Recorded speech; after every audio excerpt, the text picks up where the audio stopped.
The EU ticking time bomb is very real.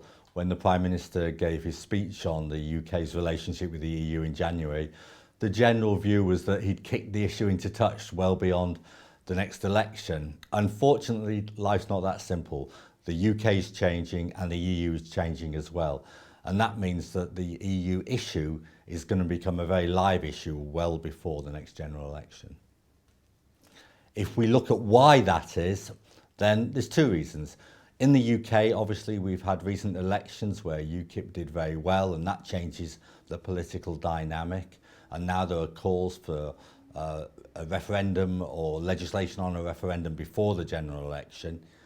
But also, and this is a key factor, the EU is changing. In the wake of the euro crisis, there's almost inevitably going to be a group of countries who are going to try to go further and faster towards what we might call deeper integration or United States of Europe. That means treaty changes. Those changes aren't on the table now, but later this year, early 2014, they will be. And it's virtually impossible to conceive of a scenario whereby, if they are on the table, that the Prime Minister can then just sort of kick ratification well beyond the next general election. It's going to be a very interesting year next year. We've got a referendum in Scotland, and potentially we think you could still yet have a referendum on the EU before the general election as well, because this issue is not going away.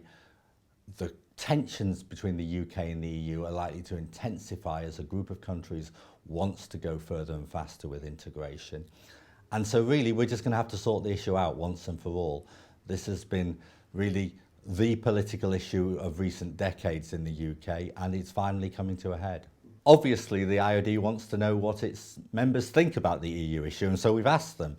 And the majority of members certainly want to remain within the EU, but they also want to renegotiate the relationship with the EU as well. And that's a significant factor, because they're not happy with the nature of the current relationship.